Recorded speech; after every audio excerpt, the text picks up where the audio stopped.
Bienvenidos todos a otra sesión más de este ciclo de sesiones sobre compliance. Veo ya muchas caras que me suenan, además de las personas que están conectadas online. En línea con lo que decía Angélica, y antes de nada, si tenéis alguna pregunta, las personas que estáis conectadas por el canal de Teams, podéis preguntarlas a través del chat. Y luego la idea es, tanto para las preguntas del chat como las preguntas que surjan del público, responderlas al final de la sesión, también un poco por privacidad. Creo que ya os lo han explicado más veces, que como cortamos la sesión es la manera de que podáis preguntar libremente lo que queráis. Por presentarme, aunque participé ya en la primera sesión de este ciclo, mi nombre es Sonsoles Callejo y soy abogada del Departamento de Penal Económico, Compliance, Investigaciones, etcétera, aquí en Clifford Chance. Y junto conmigo en esta sesión me va a ayudar Marina, que se ha pegado un trabajazo increíble ayudándome a preparar sobre todo la parte más práctica de esta presentación. Así que nada, estamos encantados de contar con ella. Por situarnos un poco de lo que vamos a hablar, os dejo aquí el índice para que lo veamos. La idea es cubrir en esta sesión la figura de la función de vigilancia y control, que es como se denomina en nuestra normativa. Lo abreviaremos normalmente como CO, Compliance Officer. Hay muchos nombres que se le pueden dar a esta figura y me encantará luego compartir con vosotros también si la tenéis implementada, si no, si os planteáis hacerlo y cómo, para también aprender más de cuál es vuestra realidad. La idea es contaros primero qué características y funciones tiene esta figura, algunas cuestiones relacionadas con su potencial responsabilidad penal civil, la posición orgánica, es decir, dónde lo situamos dentro de la pirámide de una organización, dónde lo colocamos, ¿no? Si como parte de un órgano de dirección, si puede estar incluido en el patronato, si puede ser una figura externa, por ejemplo. Añadir después algunas cuestiones prácticas y recomendaciones, también pensando eso, que lo podáis aplicar e implementar. Y luego cubrir ya algunas cuestiones de actualidad, pues poneros algún ejemplo más concreto para que todo esto que pueda parecer más teórico lo aterricemos. Y cuestiones relacionadas con inteligencia artificial, que como ahora es un tema que está tan de moda, pues también intentando darle una vuelta con novedades en este sentido, le hemos dado una actualización a la presentación incluyendo este contenido. Y ya por último, y también un poco en función del tiempo y de cómo vayamos, los supuestos prácticos.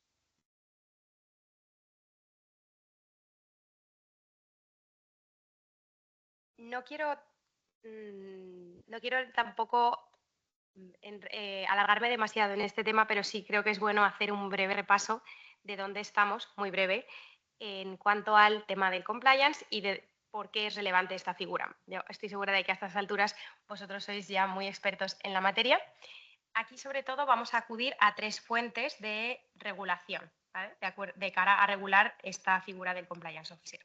En primer lugar, como sabéis, todo lo que tiene que ver con responsabilidad penal de las organizaciones, incluyendo organizaciones sin ánimo de lucro, se encuentra en el Código Penal Español, en este artículo que incluimos aquí, que es el 31 bis y es el que recoge con carácter general la responsabilidad penal de las personas jurídicas.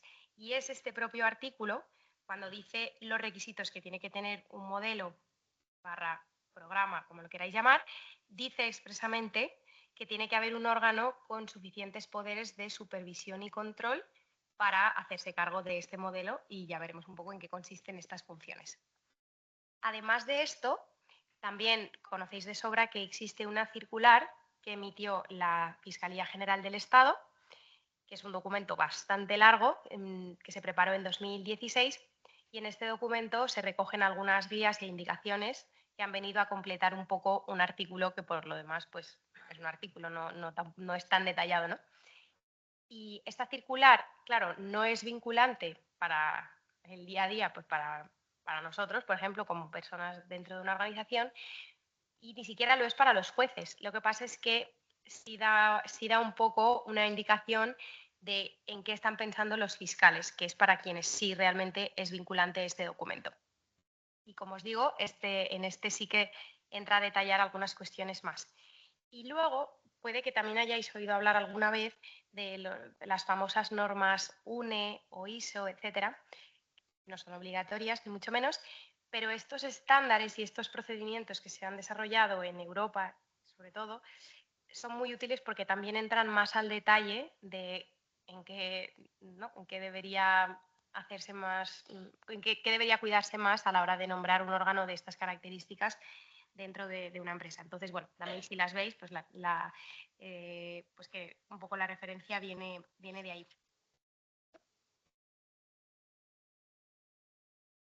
Aquí incluimos esta slide que viene un poco en línea de lo que siempre insistimos, ¿no? Se trata de prevenir y se trata de anticiparse al máximo posible y no cabe duda, y esto ya lo aseguro, de que el nombramiento de una función de compliance es un tema cada vez más habitual. Nosotros, por ejemplo, tenemos experiencia en la implantación de modelos y es verdad que hace años esta figura no existía. En las empresas pues, siempre pues, existía un departamento de recursos humanos, ¿no? En algunas organizaciones había una función de auditoría, etcétera, pero esto brillaba por su ausencia. Y en los últimos años no. Es decir, cada vez hay más sensibilidad hacia esta cuestión. ¿Cómo se implementa o cómo se articula en el día a día? Eso sí que ya pues es un debate muy interesante. He traído aquí conmigo un informe de EY que se titula así, Conclusiones y reflexiones del estudio de la función de cumplimiento. Este informe es de 2022 y sobre todo me parecía relevante porque ofrece datos, antes de entrar un poco en materia, ofrece un poco datos con base en las fuentes que ellos han consultado, de hasta qué punto las empresas lo tienen implantado. Y para que os hagáis una idea, en cuanto a dónde lo tienen implantado, solo un 36% tienen una función exclusivamente dedicada. Vais a escuchar ahora también mucho contenido sobre cómo colocarlo o no colocarlo. Bueno, solo un 36% está exclusivamente dedicado. El resto, un porcentaje muy elevado, 51%, lo tienen incluido en otras funciones, ya sea auditoría interna, recursos humanos, como decía, y un 7%, un pequeño 7%, no tiene una función propiamente establecida. Yo lo que espero es que después de estas sesiones ninguno de vosotros me pueda decir que, no que forma parte de este pequeño porcentaje. Lo digo también para que os tranquilicéis si estáis en alguno pues en el supuesto, por ejemplo, de que la tengáis integrada, aunque ahora vayáis a escuchar que esto puede tener sus riesgos. Hombre, no es fácil y en compliance en general se va avanzando poquito a poco.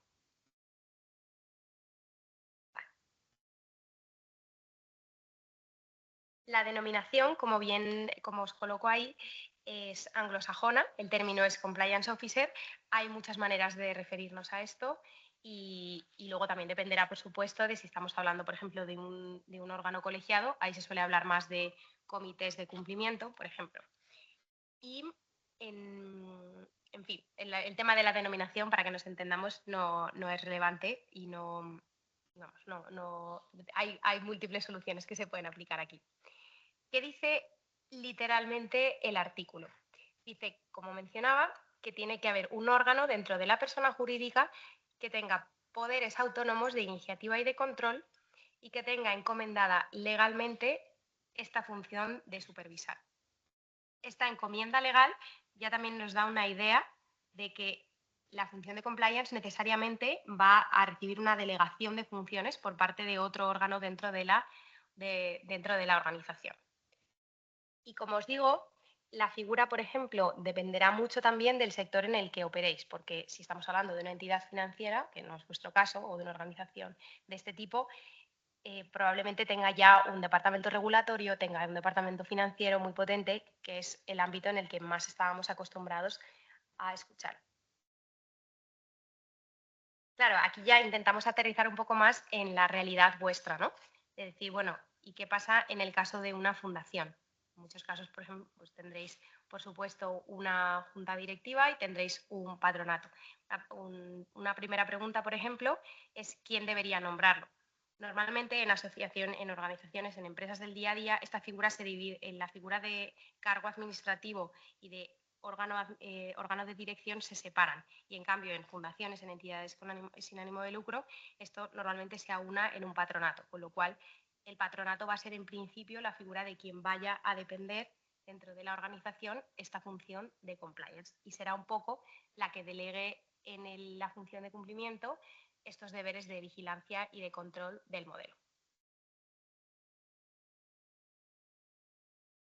Vamos a entrar ya, si queréis, a la cuestión que se refiere a las funciones, que como veis ahí las hemos clasificado en tres principalmente. Funciones de identificación de riesgos penales y su valoración. Aquí el concepto de riesgos penales también puede ser un poco más amplio, como veremos. Funciones de implantación de medidas de prevención y funciones de reacción, ¿no? Sería un esquema en tres: anticiparse, luego desarrollar y luego, una vez ha tenido lugar un incidente, pues que haya una adecuada reacción por parte de este órgano. Aquí las explicamos en un poquito más de detalle. Y como veis, empezando por la primera, la idea es identificar los riesgos penales. Creo que ya habéis tenido una sesión en concreto sobre la elaboración de mapas de riesgos, etcétera. Aquí normalmente, sí, ¿no? Más o menos, ¿no? Claro, aquí normalmente lo que ocurre con los mapas de riesgo, y creo que esto también surgió en la primera reunión que tuvimos, una empresa, una organización como vosotros, es difícil que pueda preparar un mapa de riesgos. Un compliance officer es difícil que pueda preparar un mapa de riesgos. Normalmente aquí es bastante habitual recurrir a un tercero externo que sea el que identifique mejor y le diga, mira, tú como fundación vas a tener que tener más cuidado con el delito de blanqueo de capitales, con cuestiones relacionadas con la hacienda pública, etcétera, como adaptado a. Y en cambio, que este tercero externo le diga, mira, tú, no sé, un delito medioambiental, pues parece bastante difícil que lo cometas porque eres una fundación que opera al 100% online, entonces, si ni siquiera tienes una oficina, ¿cómo vas a poder realizar este delito? Entonces, el compliance officer aquí lo que va a hacer es ser responsable, en cierta medida, de esta valoración, pero no necesariamente quiere decir que la tenga que llevar a cabo per se. Y luego, estas valoraciones, como digo, es bueno que se enfoquen desde el punto de vista de riesgos penales si queremos que sirva como aplicación de un programa del artículo 31, pero tampoco es poco común que se cubran otro tipo de riesgos, ¿vale? Digo, por situarnos en el día a día. Se implantan esta serie de políticas, procedimientos, pues por ejemplos. Se implanta una política de gestión de donaciones, porque en vuestro caso me imagino que será bastante habitual, o de conflictos de interés, pongamos. O si yo soy una asociación sin ánimo de lucro que recibo financiación pública, pues será bastante relevante que yo implante una política de interacción con autoridades. Por ejemplo, para definir cómo van a ser las reuniones con funcionarios, para poner expresamente que en ningún caso se va a admitir ningún tipo de soborno, me explico, ¿no? Entonces, estas políticas, procedimientos, dependiendo de la organización, las preparará el compliance officer y, en otros casos, recurrirá a un tercero que será el que le ayude a redactarlo. Como ponemos ahí, deberá ser lo que se dice, un lenguaje un poco así muy moderno, muy tailor, es decir, que no sean genéricas, porque si uno pone en internet política de donaciones, le van a salir 300 y uno podría decir, bueno, pues yo copio y pego esta. No, la idea es que realmente esté adaptada a la realidad de mi organización. Y por último, que incluya también un sistema de reporte. Aquí no está tanto pensando en un reporte de una irregularidad, sino que también, por supuesto, pero también que haya opciones de que las personas a quienes van dirigidas estas políticas que puedan notificar al compliance officer como persona de referencia de deficiencias del sistema. O pongamos una política de ciberseguridad que lleva 5 años sin ser actualizada, probablemente necesite una actualización porque es un mundillo en el que las novedades tienen lugar muy ágil, de manera muy ágil, ¿no? Entonces, la idea es que estas políticas estén vivas y que el compliance officer se asegure con sentido común, pero una cierta periodicidad en la revisión. En segundo lugar, ponemos ahí funciones de implantación. Yo ya tengo mis políticas implantadas, las he dado a conocer, esto también es algo muy importante y os sorprendería porque empezando por una organización como este despacho, ¿no? Hay veces que cuesta encontrarlas, las políticas que tienen implantadas, como que no se sabe. Es tan clave que vuestros donantes, que vuestros trabajadores tengan clarísimo dónde acceder a ellas, en la intranet, con comunicaciones recurrentes, etcétera. Entonces, la idea es que esta persona, este oficial de cumplimiento, esté un poco en el día a día, no evidentemente mandando emails todas las semanas a sus trabajadores, porque eso sería bastante poco eficiente, pero sí que con una cierta periodicidad, por ejemplo, una cosa que yo he visto muchas veces, pues ahora que se acerca la campaña de Navidad, pues no viene mal un pequeño recordatorio de, oye, ¿se pueden aceptar regalos por parte de terceros? ¿Sí? ¿No? ¿Con qué límites? ¿No? Por poner algún ejemplo. En la revisión y monitorización y luego, en fin, la coordinación. La coordinación en general es fundamental. Esto que os digo que tiene que hacer el Compliance Officer, por supuesto, lo tiene que consensuar con las personas del patronato con quienes tenga más interacción diaria, de manera que haya una fluidez y que, como digo, que no sea simplemente algo en tuntún comunicar las políticas, sino que obedezca a un plan. Y antes de pasar al tercer punto, y quizá de hecho debería haberlo hecho lo primero, pero haberlo dicho lo primero, pero por supuesto que se conozca al compliance officer, que también es bastante, bueno, no sé si habitual, pero sí pasa que es del cargo y la gente no sabe quién es, la gente no sabe que puede acudir a él, que tiene una dirección de correo habilitada, que, etcétera, ¿no? Entonces, por supuesto, que en el día a día se conozca que está. Y ya por último, explicamos ahí la cuestión de funciones de reacción. Aquí sí, cuando ya ha habido un incumplimiento o alguna cuestión que haga saltar la alarma, una sospecha, etcétera, la idea es que esta persona reaccione y adopte las medidas que tenga que tomar. De nuevo, habrá que ver qué tipo de incumplimiento estamos hablando y con quién lo tiene que hablar y gestionar. Pero desde luego, y como un primer punto, es muy importante que todas las decisiones que tome Compliance Officer que consten por escrito. Tanto si es para hacer una consulta, que puede parecer una tontería, pero para hacer una consulta con un abogado externo. Puede ser que muchos de vosotros podáis contar con ayuda legal, asesoramiento, pero bueno, pues por supuesto que esos emails se archiven y que quede un rastro de las medidas, ¿no? Que no sea simplemente un decir, bueno, aquí no pasa nada, aquí lo arreglamos todo con una conversación, todo lo que pueda ser por escrito es fundamental. Que se determine los pasos que va a haber que hacer y que en función de eso se adopten medidas. No me quiero tampoco alargar demasiado aquí porque, como sabéis, en una sesión posterior vamos a ver todo lo que tiene que ver con canales de denuncia y con investigaciones internas. Una pequeña anticipación del papel que puede tener un compliance officer, que por supuesto puede delegar y puede nombrar a otra persona encargada de una investigación o de adoptar tal o cual medida reactiva, pero él siempre va a ser la persona de referencia que va a estar ahí dando un poco la cara, por así decir, y por supuesto que informe al patronato en cuanto haya algún incumplimiento o algo que haya saltado. Bien, una vez cubierto, por así decir, el contenido del día a día de esta persona, el otro elemento fundamental es, bueno, ¿y a quién colocamos aquí? ¿No? Dentro de mi organización, ¿quién podría ocupar este puesto? Lo que estas normas que os he dicho antes, es decir, el Código Penal, la circular, estos estándares, salvedades que he dicho sobre su aplicación, lo que nos dicen es que tienen que reunir estas 4 notas. Independencia, el poder de iniciativa, una necesaria dotación de recursos y poderes de control. Yendo uno por uno, la independencia es el tema más clave, para que nos vamos a engañar.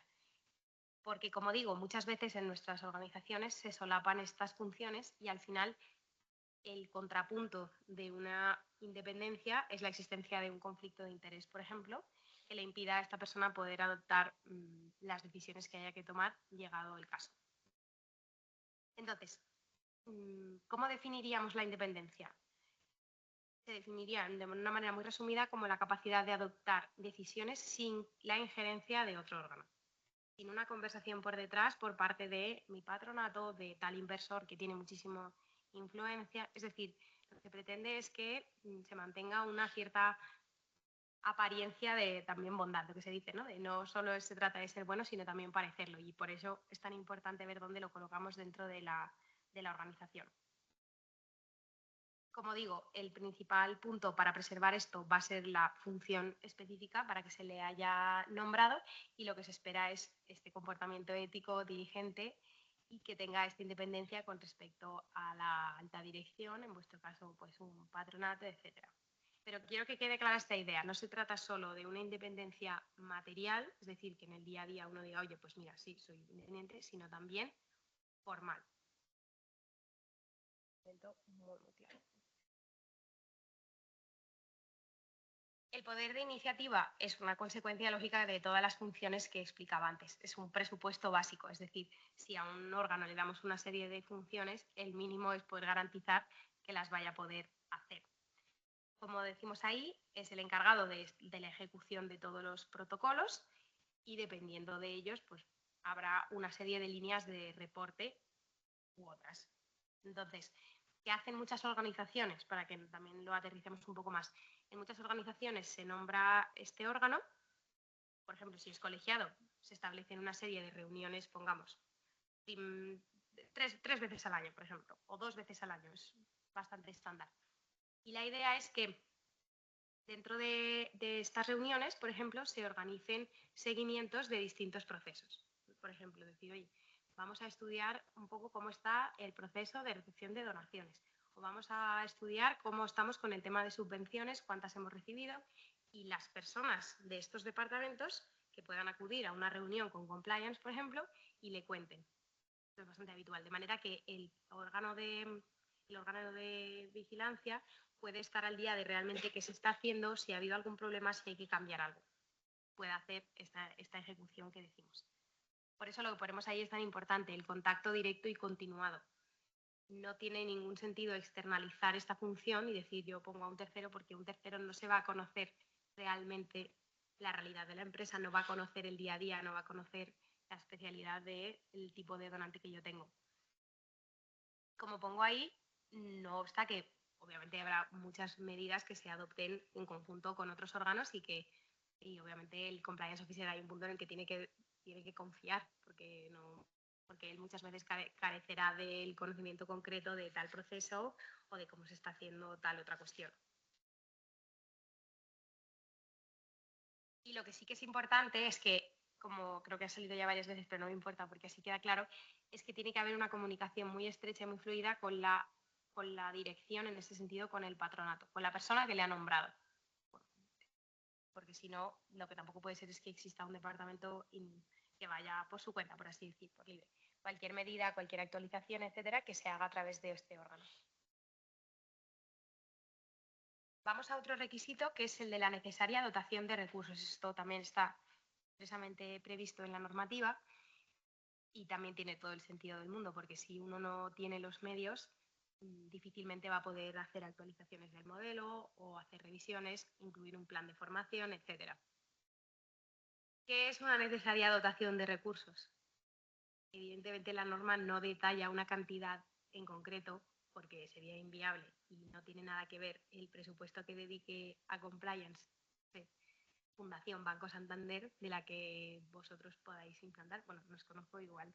Igual sí, sí me llevo una sorpresa, pero bueno, que la idea es que haya un presupuesto, el que se pacte, y que eso sí suele hacer que conste por escrito, ¿no? Porque igual que en estas reuniones del órgano de compliance que he dicho que si es colegiado tienen lugar, pues imaginemos, 2 o 3 veces al año, igual que es bueno que haya unas minutas sobre estas reuniones y que se cuente y se firme por todos los órganos, etcétera, pues por supuesto debería haber una documentación que refleje el nombramiento del órgano de cumplimiento y la asignación que se haga y que en su caso se revise cada año.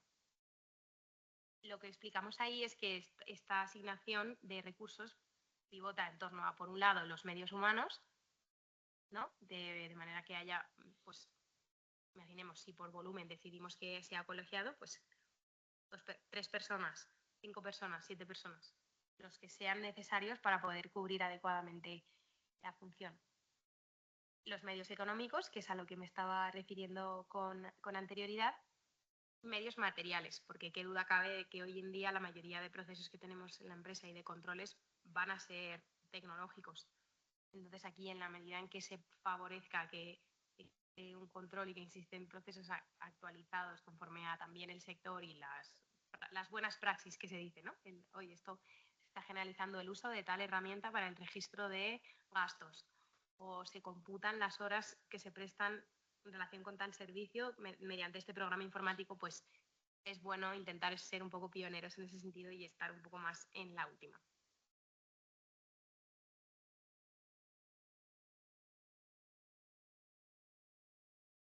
Ya por último, incluimos ahí los poderes de control que como veis tiene bastante que ver con la segunda nota que decíamos, esa capacidad de iniciativa. Aquí la nota en la que estamos pensando también un poco más es en que, llegado el caso, un compliance officer pueda tener un acceso real a, a información de la empresa, ¿de acuerdo? Tanto si es para, no sé, para, tenemos, llegado el caso, acceder un portátil, por ejemplo, de un empleado, de una persona que está trabajando en la organización. Esto es un tema bastante complejo y no me voy a extender en esto, ¿no? Pero que digamos que por sí mismo que tenga esa capacidad de pedir determinada documentación, imaginemos, de departamento de legal, de decir, oye, necesito que me facilites esto porque necesito revisar, que realmente la empresa o la organización soporte o permita que esta persona sea la responsable de investigar eso o de acceder a eso. ¿De acuerdo? Es un poco una designación de autoridad, ¿no? Para que, dado el caso, pueda tener el acceso a toda esta información. Ahí incluiríamos algunas preguntas, como pongo ahí, ¿el órgano necesita un asesor legal propio para el desarrollo de su función? Dependerá de la organización, en general ya lo habréis visto, hay muchos procesos, hay muchos requisitos, hay muchos matices. Es verdad que sí se suele contar con un asesor legal, al menos para la implantación de ciertas cuestiones o para que valide el trabajo que se ha hecho, por ejemplo. Eso también es bastante habitual. No es estrictamente necesario, pero sí que es bueno. Ponemos ahí qué papel juegan los abogados in-house y los abogados externos. Obviamente, bueno, creo que la conoceremos todos, ¿no? Entre un abogado que está dentro de la empresa y uno que está fuera. Pero bueno, qué duda cabe que un abogado externo siempre va a ser más imparcial en según qué toma de decisiones que otro que esté dentro, y luego entraremos más en profundidad en esta cuestión.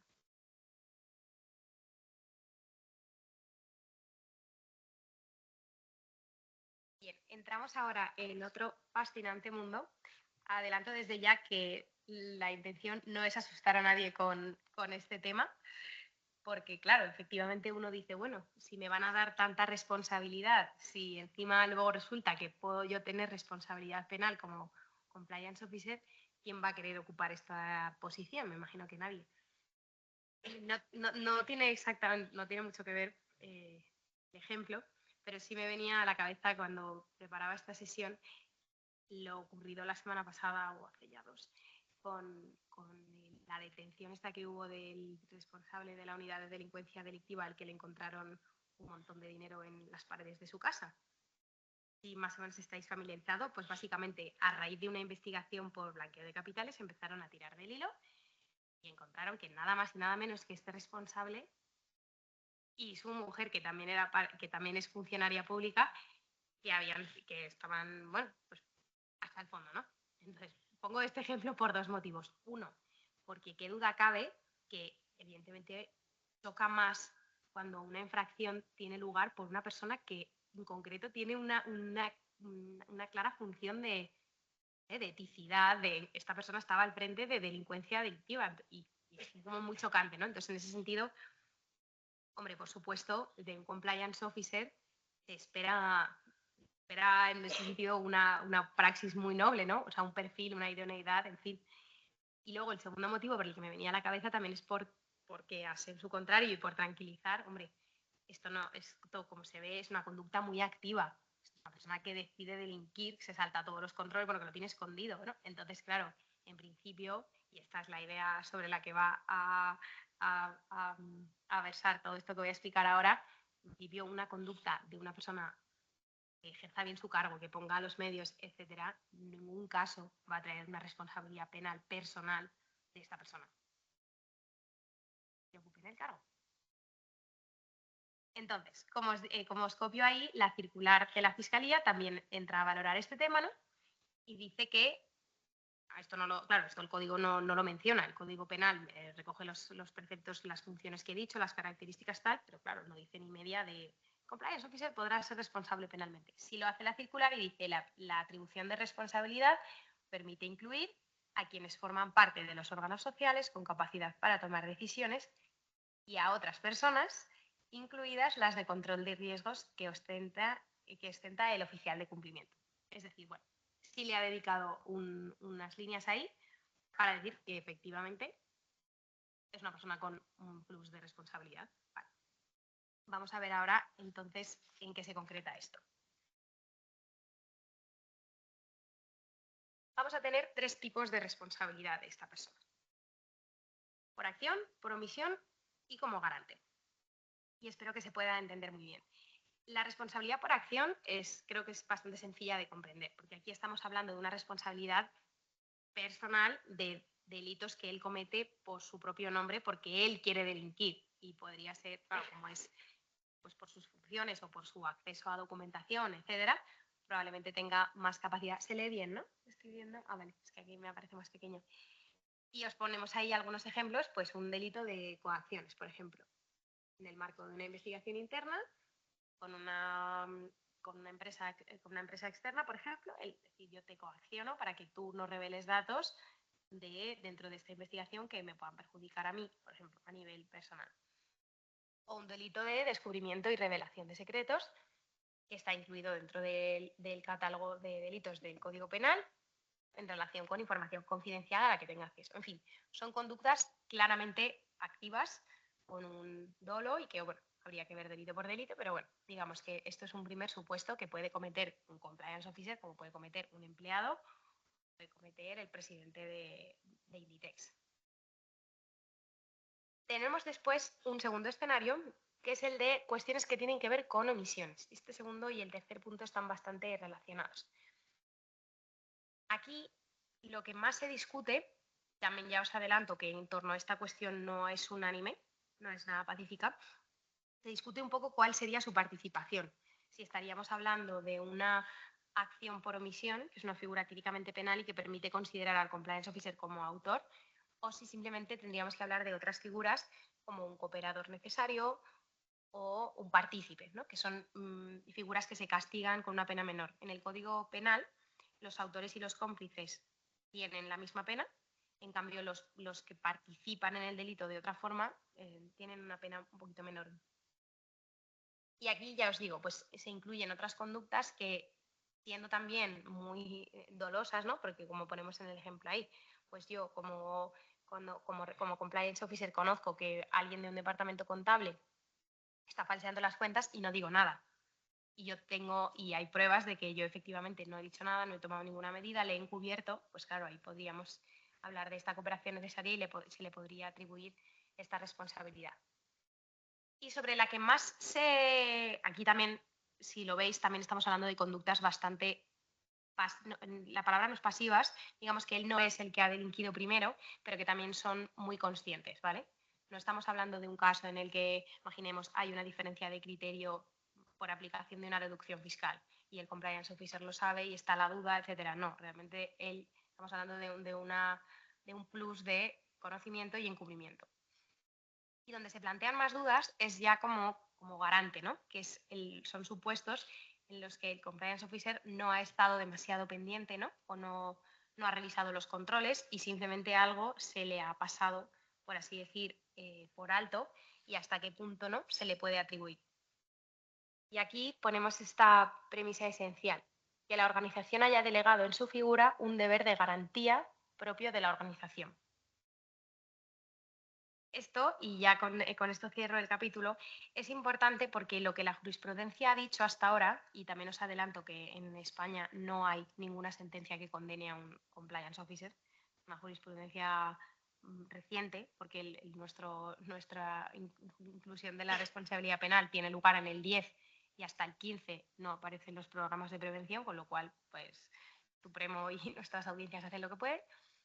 Pero el caso es que sin haber jurisprudencia, como digo, condenatoria hacia los compliance officers, lo que dice un poco también la jurisprudencia es, y esto también viene a nuestro favor, es, ojo, aquí hay una delegación de autoridad por parte del órgano directivo hacia el compliance officer, sí, pero no es absoluta.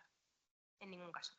Igual que el compliance officer también puede externalizar ciertas cuestiones de su gestión, nunca lo va a poder hacer al 100% y en este caso ocurre lo mismo. Entonces, quien últimamente tiene la responsabilidad de velar por un modelo es el órgano de administración, es vuestro patronato en este caso.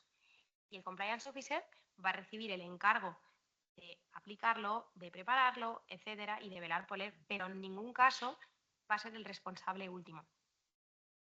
Y, por ejemplo, por poneros un ejemplo claro que creo que lo refleja muy bien, un compliance officer no debería sancionar. En caso de que detecte un incumplimiento de un modelo de prevención, no es el responsable de luego aplicar una sanción disciplinaria a un trabajador, colaborador, bueno, tiene que ser parte de la empresa, iba a decir donante ya, sancionando a, no, o sea, a una persona miembro de la organización. Esto va a ser responsabilidad de quien dentro de las facultades disciplinarias de la empresa realmente tenga esa capacidad de. Yo creo que eso lo refleja bastante bien. Igual que, por ejemplo, los modelos que, como ya sabéis, se actualizan a cierto tiempo, no se dice cada cuánto, pero pongamos cada 3 años, un plazo razonable, el compliance officer se encargará de que esta actualización tenga lugar, que se incluyan los delitos que se han introducido últimamente, sí, pero quien luego va a validar y va a aprobar definitivamente la actualización no va a ser él, va a ser el órgano de administración, va a ser el patronato. Es una idea muy importante porque entonces con este esquema se entiende mejor por qué no está nada claro que a una persona con una delegación de facultades que está limitada se le pueda considerar un garante a efectos de considerarle autor por omisión dentro del Código Penal. ¿De acuerdo? Es un poco la idea. Como os digo, hay un debate dogmático interesantísimo detrás. Incluimos también aquí, como veis, la cuestión de la responsabilidad civil. Bueno, esto también dentro de toda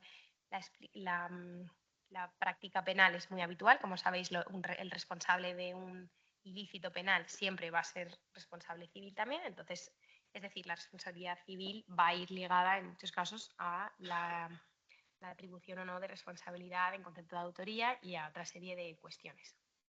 Copio ahí una cita de Vicente Magro, que es magistrado de la Sala de lo Penal del Tribunal Supremo, que lo pone ahí bien claro, el compliance officer no es un come marrones, o como yo también he escuchado alguna vez, no es un cortafuegos.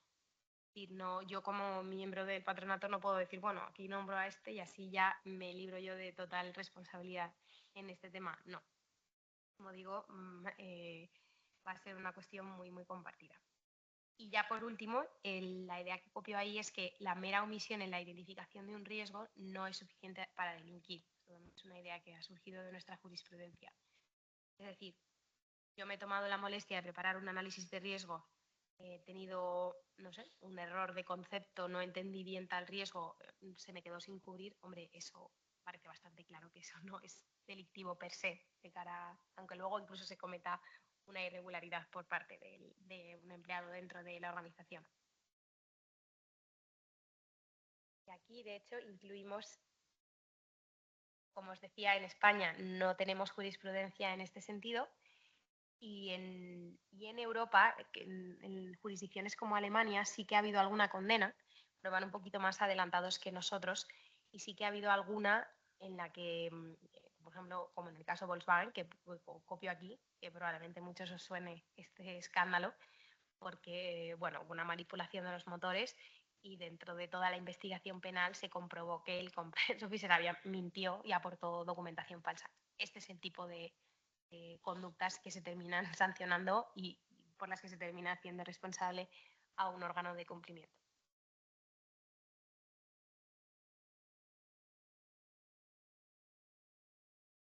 Pasamos al cuarto punto de la presentación en cuanto a la posición orgánica. Claro, aquí yo al preparar la presentación intentaba pensar un poco en vuestra realidad y también me imagino y me encantará que luego me contéis las diferentes realidades que tenéis, porque habrá algunas que operéis solo en España, algunas que operéis en el extranjero, que tengáis centralizados órganos.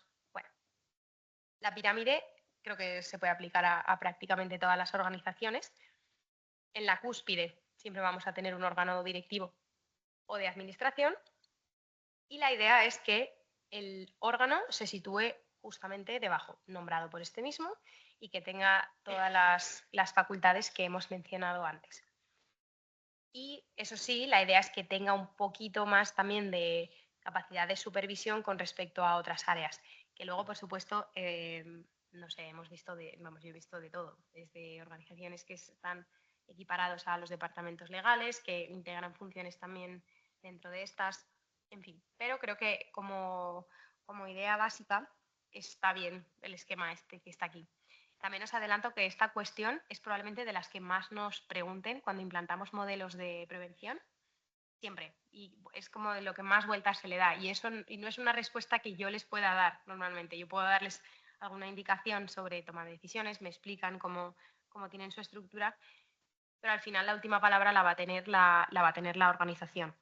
Sí que de todas formas os diría que si estáis en un momento de plantearos esto, que le dediquéis un tiempo a pensarlo porque probablemente sea de las cuestiones más relevantes, ¿de acuerdo? A la hora de implantar un modelo. Ya no digo solamente de lo que se refiere al órgano de cumplimiento, sino en general de que un modelo funcione bien depende en muchísima medida de la persona que vayáis a poner ahí detrás, porque si no eso es papel mojado que se queda ahí por los siglos de los siglos.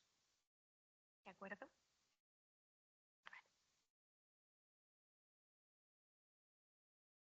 Y he incluido algunas funciones en cuanto a los conflictos de interés por repasar muy brevemente. Un conflicto de interés se produce cuando en la toma de decisiones una persona tiene, como su propio nombre indica, varios intereses ahí en juego, que es algo que puede pasar muy habitualmente, por ejemplo, en el caso de un abogado de empresa que a la vez sea compliance officer. Os adelanto desde ya que la recomendación es que estas dos funciones no estén solapadas en la misma persona, sobre todo cuando es un órgano individual. ¿De acuerdo? Porque, por ejemplo, un abogado de empresa, como abogado, tiene una serie de obligaciones de confidencialidad, de secreto profesional, le aplica una regulación muy específica y, claro, eso puede entrar en colisión con sus deberes de. Y por ponerlo también ya muy claro desde el principio, por supuesto, un órgano directivo no debería ser compliance officer y más cuando de nuevo hablamos de una única persona. Imaginaos la situación de yo me tengo que reportar a mí mismo, entonces pues nada, me convoco a mí mismo a una reunión de Teams, me cuento lo que pues, no tiene ningún sentido, ¿no? Creo que se entiende bastante bien. Incluimos ahí también la referencia a la circular, una vez más anda un poco más de detalle y precisamente se pronuncia en cuanto a la cuestión del abogado de empresa, dice difícilmente gozará de plena autonomía en su función si es un órgano designado por el órgano de administración. Se está refiriendo, perdón, a la cuestión del órgano de administración. Y por eso expresamente recoge ahí que preferentemente no deben de ser administradores, en este caso, personas del patronato. Venga, a modo de resumen un poco de todo esto, hemos incluido ahí algunas figuras. La primera ha quedado ya, creo, bastante claro, que en principio la idea es que no forme parte del patronato. Y además en esto también, creo que esto también salió en la primera sesión, en entidades sin ánimo de lucro, sabéis que tenéis un escrutinio mayor casi, porque los escándalos que tienen que ver con gestión de donaciones y etcétera tienen una reputación malísima, es lógico, ¿no? Se supone que vosotras estáis preocupadas por el interés general, ¿no? Por el interés público y si vosotras mismas dentro no sois un ejemplo, ¿no? Y tampoco la confianza en el ser humano. No, no es eso, para nada. Pero que sí que la idea es que efectivamente el patronato sea lo más independiente y se dedique a las funciones que tiene que tener. Incluimos después la figura de los inversores. Esto entiendo que no necesariamente es algo que va a concurrir en todas las organizaciones, pero bueno, sí puede, me imagino, puede ser el caso de que algunas tengáis inversores muy potentes. Por supuesto, a estos la idea es dejarles al margen, pero ya no de una función de cumplimiento, sino en general de todo lo que tenga que ver con la administración, con la gestión, el día a día. Me imagino que luego en el día a día la realidad puede ser un poco distinta, pero por si quedaba alguna duda, en un órgano de cumplimiento, no. Incluyo también ahí, en tercer lugar, las funciones de protección de datos. Yo no soy ninguna experta en protección de datos, lo adelanto ya, pero por aplicación de la Directiva Europea de Protección de Datos, que se transpuso en España con una ley orgánica de protección de datos, en organizaciones como las vuestras sabéis de sobra que tenéis que cumplir con una serie de obligaciones y dentro de estas obligaciones se pueden nombrar varias figuras, como pueden ser un responsable de tratamiento, por ejemplo, un encargado de protección de datos, etcétera. Y claro, estas figuras también puede plantearse el decir, bueno, ¿y hay alguna incompatibilidad para poder nombrar un delegado que a la vez sea compliance officer? El debate, por lo que tengo entendido, se plantea más sobre todo con la figura del delegado de protección de datos. Y sin entrar también en muchísimo detalle, la idea es que no coincidan, pues también de nuevo, por cuestiones que puedan afectar a temas de privacidad y demás. En cuarto punto tenemos el representante ante el SEP-Black. La sesión de blanqueo de capitales sobre el...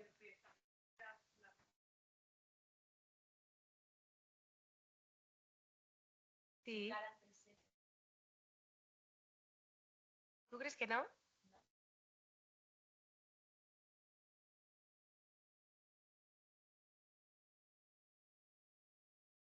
Ujú. Mm. Al resto de obligaciones.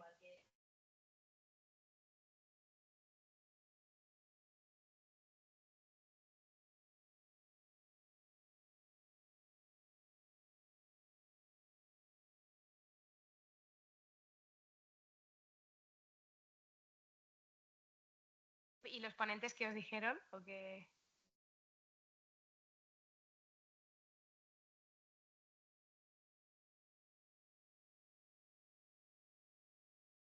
Mm.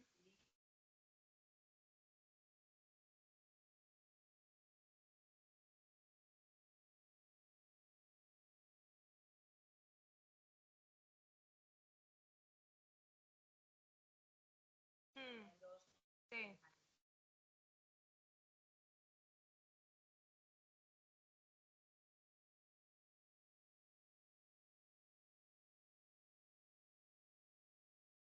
No, es buen punto. Ajá.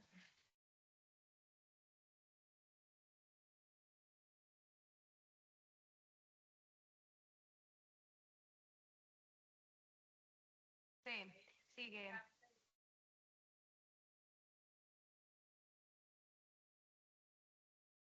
Yo es verdad que de entrada también diría que, vamos, que como praxis las fundaciones y entidades sin ánimo de lucro también nombran un representante. O sea, sí, claro, o sea, el nombramiento más, sí, pero me parece, vamos, un buen punto para profundizar, si no. Al ser Black, sí, efectivamente, de presentar ahí una comunicación. No suelen tardar tampoco tanto en contestar, o sea que sí, parece un buen punto. Mm, Bueno, efectivamente, entonces en el caso de de que tengamos un representante ante el SEPLAC, claro, como sabéis, esta persona tiene que formar parte del órgano de administración y dirección. Entonces, por la misma regla de tres, no deberíamos solapar la función de cumplimiento con la de un representante ante el SEPLAC.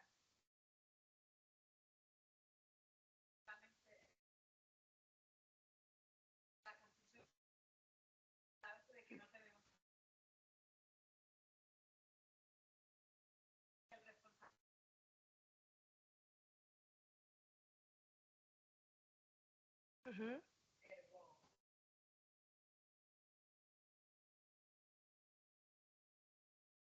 Sí,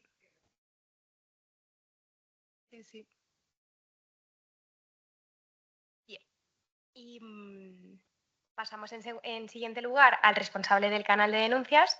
Aquí, como sabéis, tenemos la sesión de la semana que viene. No me voy a enredar. Aquí sí adelanto que de entrada esto no suena tan mal. Llevo diciendo varios que no se puede, no se puede. Bueno, el responsable del canal, aquí no habría una incompatibilidad. Y es más, es bastante habitual que el compliance officer sea también responsable del canal conforme a la normativa que aplica.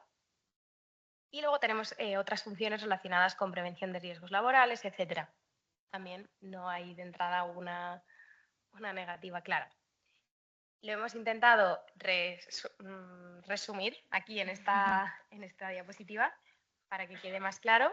En principio, como os he dicho, el tema de la protección de datos habrá que ver, pero bueno, es más compatible que en otros. Y luego sí, en el caso de patronos, del abogado interno y del representante ante el SEPLAC, la idea es que no se solape. Y aquí en concreto también tenía el dato, pero bueno, tampoco me quiero extender demasiado, pero el Consejo General de la Abogacía Española también hizo una recomendación muy clara para evitar que el abogado interno fuera miembro del órgano de cumplimiento, etcétera, por una cuestión de conflicto de intereses. Como os digo, luego no es habitual, claro, por ejemplo, ya que estamos hablando de un órgano colegiado, claro, entonces uno también dice, bueno, ¿y a quién pongo, no? Entonces, en ese sentido también, por experiencia, ahí la situación es distinta. Es decir, no es lo mismo que yo tenga un órgano de 5 personas y entonces decido efectivamente colocar a alguien del departamento de legal a que sea una única persona y que sea la misma. ¿Vale? Con matices, esa es un poco la idea. Y como os digo, ¿quiénes suele ser habitual incluir en un órgano de cumplimiento colegiado? Pues personas, por ejemplo, que tengan un perfil financiero, que controlen un poco las finanzas de la organización. Alguien de recursos humanos, alguien del departamento de compliance, que también hay muchas organizaciones que lo tienen también por volumen, tienen el propio, entonces eligen al principal responsable y le colocan ahí. También bastante habitual.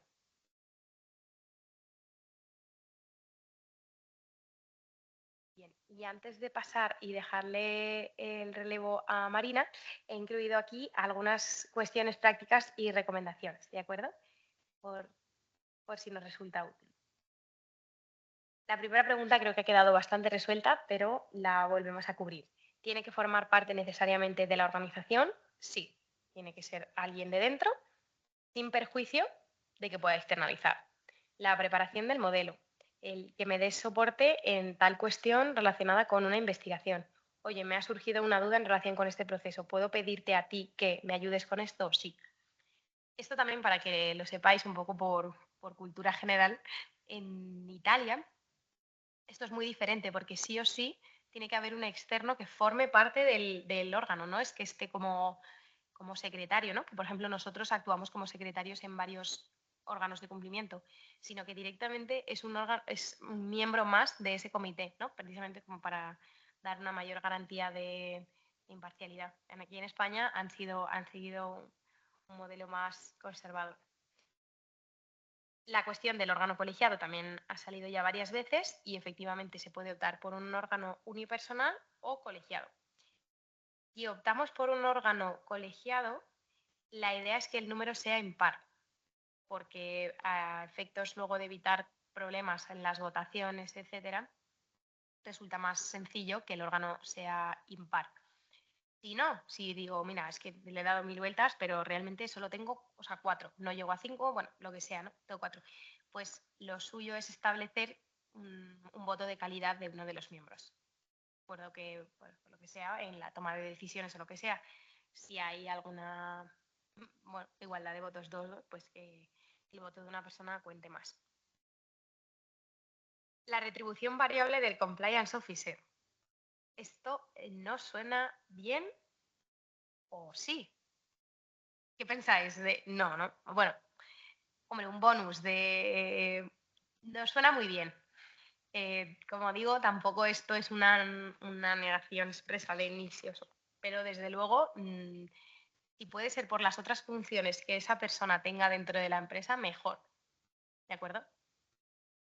Y desde luego que no esté ligado a cuestiones de cuántas investigaciones haces o a criterios que no sean objetivos relacionados con la producción o con la generación de ingresos o con lo que sea, ¿no?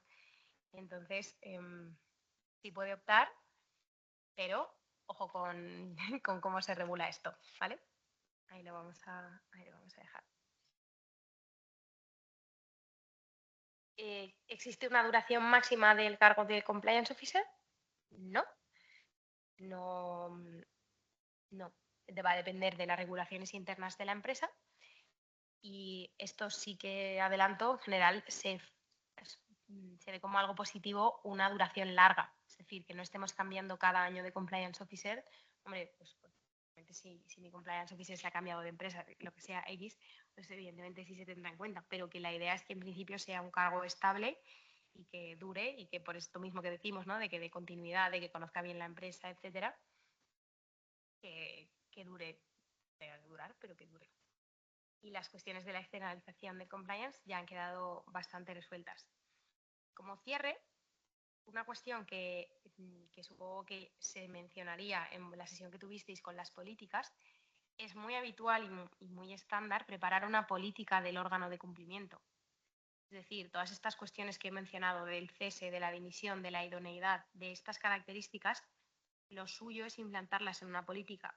Por supuesto, no tiene que compartirse ni con los empleados ni nada, o sea, es una cuestión interna, pero en la que se recoja un poco más los requisitos que tiene que cumplir y a lo que se compromete y que, por supuesto, el compliance officer tenga acceso a esta política y que sepa un poco los procedimientos y los protocolos que tiene que seguir de cara a ello, de cara al ejercicio diario de sus funciones.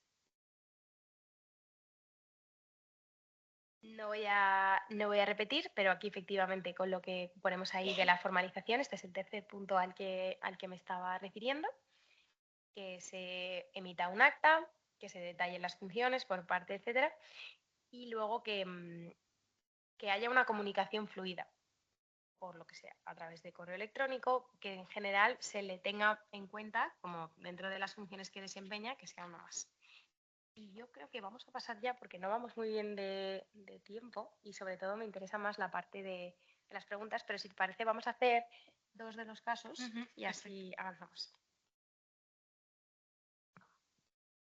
Pues ahora, pues nada, como ha dicho Sonsoles, yo soy Marina y nada, bueno, agradecerte que pueda también estar aquí y trayendo un poco a tierra toda la teoría, yo os quería contar casos actuales, trayéndolo también un poquito a la práctica y más bien, como ha comentado Sonsoles, no ha habido tantos de contra compliance officers, pero sí traer la importancia de tener un buen modelo de cumplimiento normativo dentro de las entidades, sean sociedades o fundaciones como es vuestro caso, y sobre todo de eficaz por las posibles consecuencias que pueda tener ello. Entonces, nada, en primer lugar, os contaré un poco acerca del caso Neymar, que si hay alguien del Barça, lo siento un poco, esperemos. Pues nada, pues justo como fue un caso muy sonado y muy popular, por traer un poquito los antecedentes a tierra y ponernos en contexto todos, en el año 2011 el Fútbol Club Barcelona decidió pagar directamente una cantidad de 10 millones de euros a la familia de Neymar, el jugador, obviando los derechos del Santo y de Dis, quienes eran los propietarios de su ficha, y defendiendo que había sido un pago adelantado, pero realmente era, digámoslo, una triquiñuela para que no se lo llevaran otros clubes, como el Real Madrid, por ejemplo. Por este caso, bueno, se entendió cometido un presunto delito contra la hacienda pública y se dirigió la acción penal contra Neymar y los que eran en ese momento el presidente y el vicepresidente del club. No obstante, y aquí es donde se ve pues, esa importancia de esos modelos de cumplimiento, también se entendió que debía de responder frente a esa acción el club en sí mismo por no haber por no haber contado con unos modelos de prevención lo suficientemente eficaces como para evitar que se cometiesen esos delitos por gente de dentro de su entidad. Entonces, pues por eso mismo, lo curioso de este caso es que fue el detonante para que el club en sí mismo se tomara en serio el compliance, porque, bueno, lo ha dicho antes Sonsoles, lo ha comentado, realmente no es una cosa que tengamos desde hace muchísimos años, sino que es más bien reciente, a efectos tanto prácticos como legislativos. Entonces, nada, a raíz de, bueno, el fallo de la sentencia, de hecho, se basa en la autorregulación de la entidad, en dicho compromiso de revisar ese modelo de cumplimiento y hacerlo más eficaz para evitar delitos por los actos de sus trabajadores. Pero bueno, pues efectivamente, bueno, y además por su voluntad de resolver el conflicto, ya que se declaró culpable.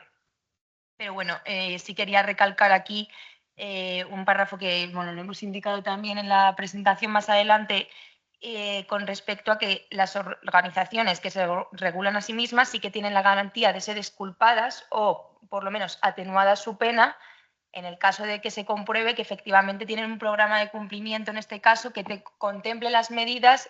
Es como, lo habéis previsto antes, habéis hecho con esa previsión lo posible para que no suceda, entonces, pues ya por eso vosotros luego no tenéis, la persona jurídica en sí misma luego no tiene la responsabilidad de luego lo que la persona física haga en su casa, pero sí que tiene que tener un modelo eficaz para evitarlo o para regularlo, controlarlo de alguna manera.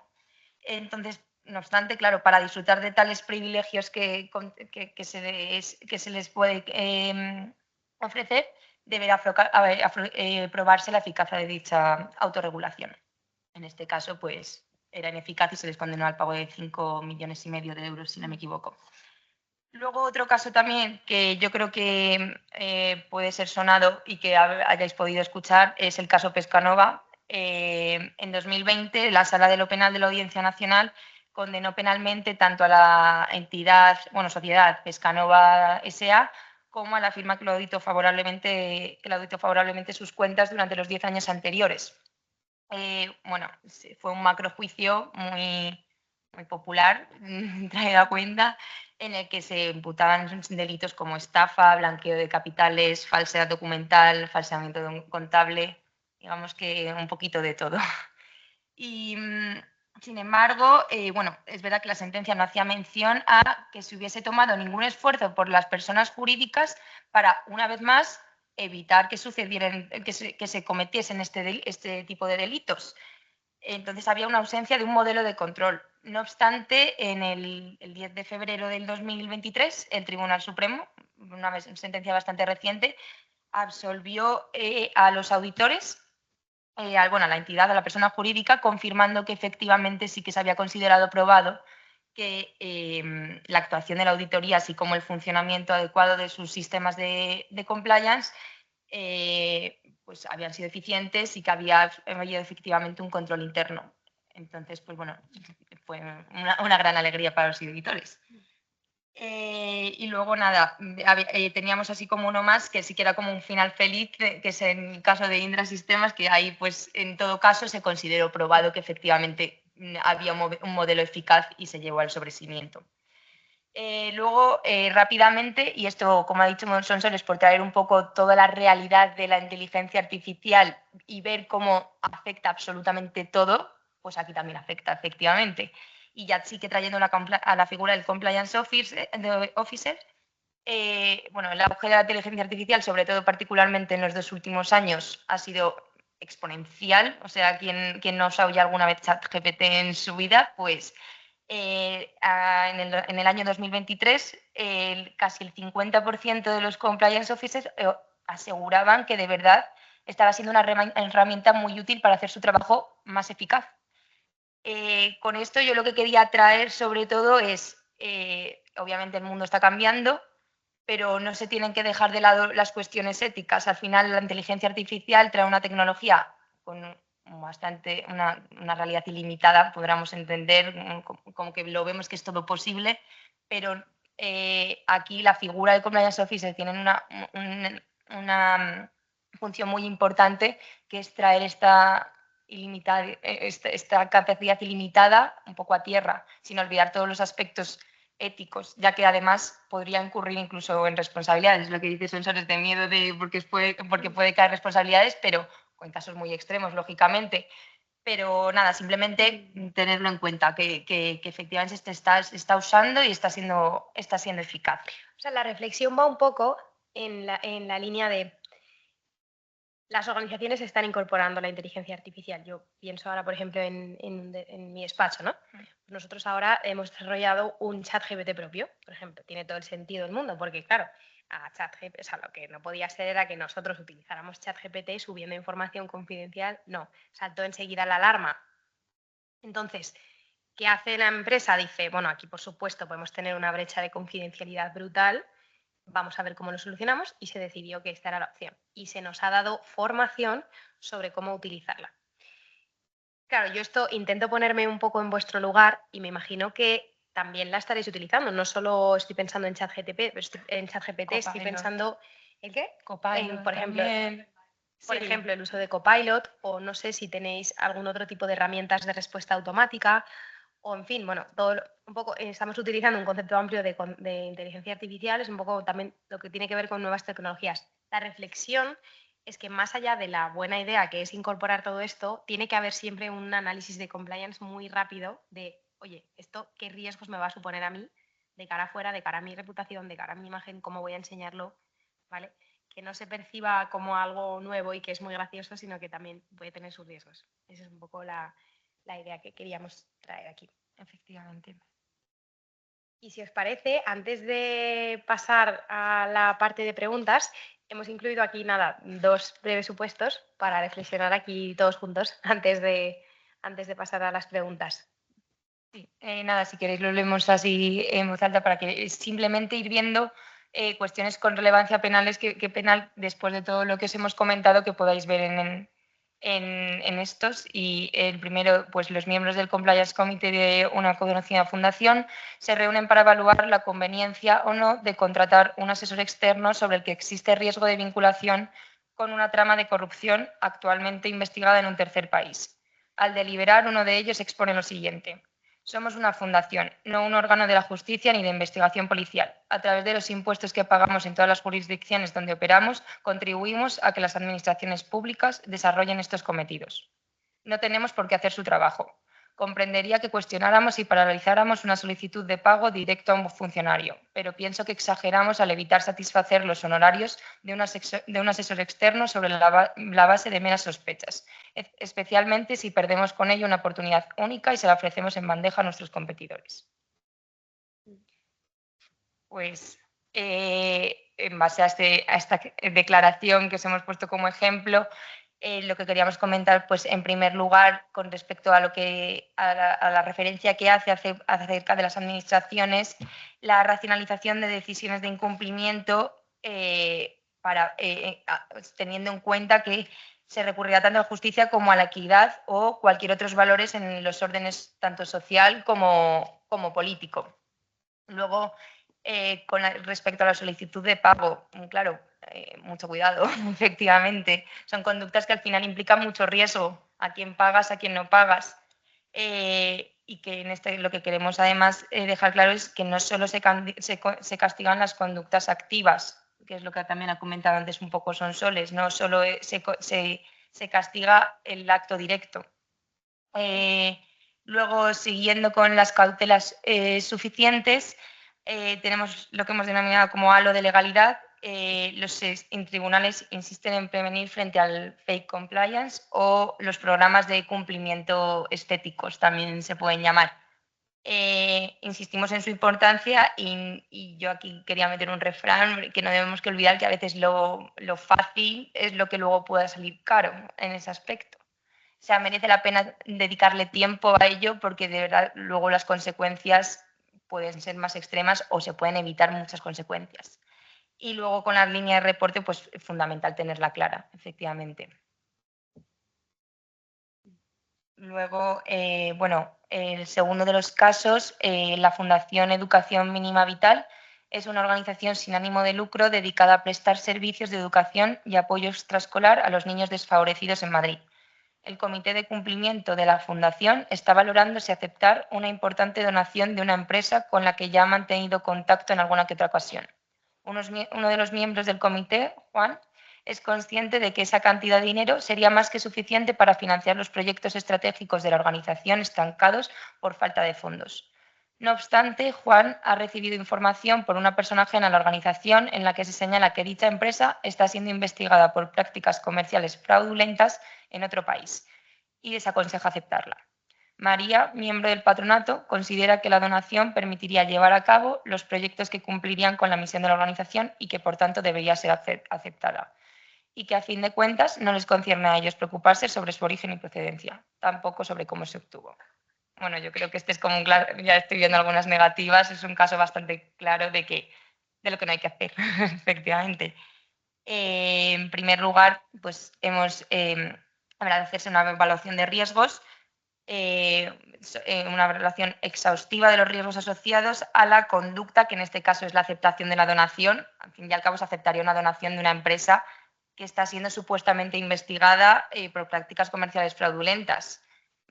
Aunque sea supuestamente, mejor prevenir que curar.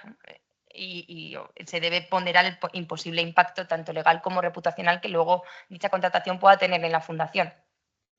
Luego, con respecto a la responsabilidad penal, bueno, como dice el caso, no es relevante, sigue siendo importante que aunque haya sido cometido en otro país, da lo mismo. También pueden incurrir en responsabilidad penal porque puede ser perseguido de forma extraterritorial. Y la organización, muy importante, al ser beneficiaria, podría ser considerado cómplice. Con respecto al cumplimiento normativo, nada, el deber de la organización exige el no aceptar fondos de dudosa procedencia, el no tener fondos provenientes de actividades ilícitas o fraudulentas. Y luego, ya por último, con respecto a la delegación de responsabilidades y el rol del compliance officer, podemos ver que es fundamental en este caso, con respecto al compliance officer, asesorar al comité, pero que no obstante, todos los miembros del mismo tienen la obligación de tomar decisiones que no excedan del ámbito de la legalidad, es decir, no toda la responsabilidad incurriría en la figura del compliance officer. Y esto sería todo. Gracias, Marina. Bueno, yo creo que con esto podemos ya dejar la parte de casos y si os parece, os damos ahora el micrófono a vosotros. Preguntad, a ver.